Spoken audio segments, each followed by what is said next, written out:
Still in Genesis. Yep, gonna have that baby born though. And Sodom and Gomorrah is gonna get reduced to ashes. And chapter 19 in Genesis, as the two angels came to Sodom in the evening, as Lot was sitting in the gate of Sodom. And when Lot saw, he rose to meet them, bowed down, face to the ground. And he said, "Now, my lords, please turn aside into your servant's house and spend the night and wash your feet. Then you may rise early and go on your way." Lot did not know what the angels were there for, but he was going to find out before morning. And sure enough, it happened. Verse 29, "Thus it came about when God destroyed the cities of the valley, that God remembered Abraham and sent Lot out of the midst of the overthrow, when he overthrew the cities in which Lot lived." Yep, sure did. You can read about some babies being born and so forth too in Genesis chapter 19. Yep.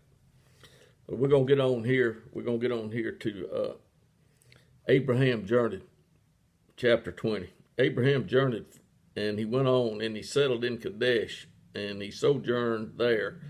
And Abraham said to Sarah, his wife, this, that, and the other. And anyway, they messed up.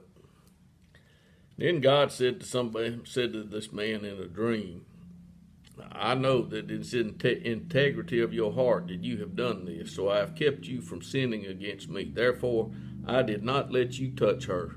Now look at there, folks. Here is God Almighty stopping something from happening. Yeah, he's looking out for he's looking out for Abraham and Sarah. Yeah, that's what he's doing.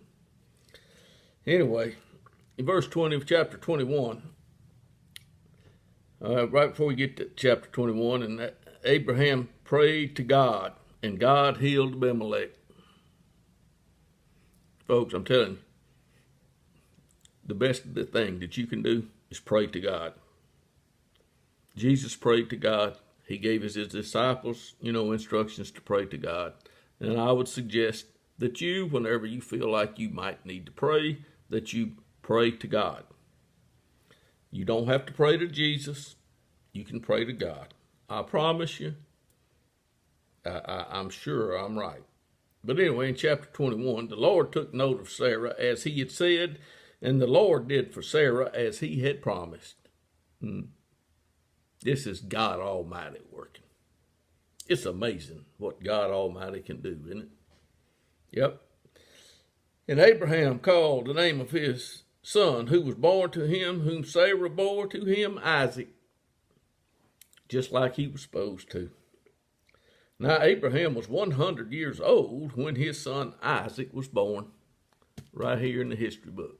I'm telling you, folks, this history book is full of some information that you won't find anywhere else. Not in this order and not in this fashion. I've got the best history book that you can buy right here. And Sarah said, "God has made laughter for me. Everyone who hears will laugh with me." That was a wonderful day, folks.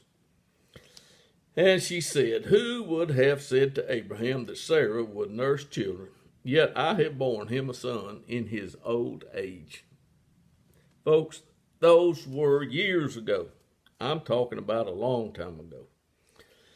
And some things happened, in chapter 21. And we're going to get to chapter 22. Now it came about after these things that God tested Abraham and said to him, "Abraham." Isn't that amazing? God called Abraham, Abraham. Yep. That's pretty good. I'm in chapter 22. And Abraham said, "Here I am."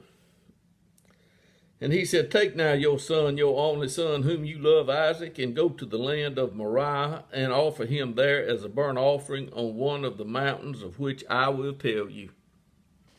Look at there, Abraham's still getting information from God. And he's an I. He's not a we or a three. And Abraham rose early in the morning and saddled his donkey and took 2 of his young men with him and Isaac his son, and he split wood for the burnt offering and rose and went to the place which God had told him. Yep, isn't that amazing? Right here out of the history book. And Abraham told the young men, "You stay here, I'm going on up the mountain." And Abraham said, "God will provide for himself the lamb for the burnt offering, my son." So the 2 of them walked on together. Abraham is talking because his son Isaac said this. Isaac spoke to Abraham, his father, and said, "My father." And he said, "Here I am, my son." And he said, "Behold, the fire and the wood, but where is the lamb for the burnt offering?" And Abraham said, "God will provide for himself the lamb for the burnt offering, my son." So the 2 of them walked on together. Isn't that wonderful? Abraham is really going on up there.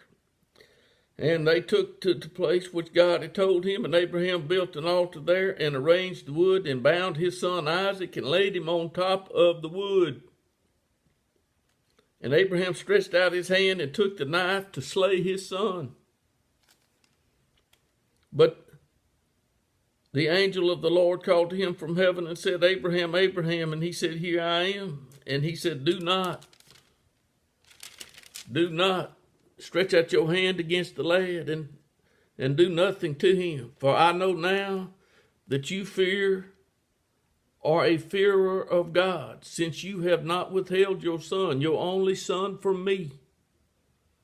Now don't get the idea, just because it read that way, that somebody is dealing with Abraham other than God Almighty, because it's God Almighty. Well, Bob, I'm not sure. Well, just don't be sure. If it's somebody else besides God Almighty, then God Almighty is not taking care of Abraham. Oh, Bob. Abraham raised his eyes and looked, and behold, behind him a ram caught in the thicket by his horns. And Abraham went and took the ram and offered him up as a burnt offering in the place of his son. And Abraham called the name of that place, "The Lord will provide." It is said to this day, in the mount of the Lord, it will be provided or be seen. Yep, folks. It says, the angel of the Lord called Abraham a second time from heaven. "By myself I have sworn, declares the Lord, because you have done this thing and have not withheld your son, your only son. Indeed, I will greatly bless you, and I will greatly multiply your seed as the stars of heaven and as the sand which is on the seashore. And your seed shall possess the gate of their enemies. And in your seed all the nations of the earth will be blessed, shall be blessed, because you have obeyed my voice." Folks, people need to pay attention. They don't need to be thinking that there's 2 or 3 gods in heaven that is dictating things to happen on the earth. This is God Almighty, the creator of heaven and earth. He is the God of Abraham and Isaac. And he's soon going to be the God of Jacob. Yep.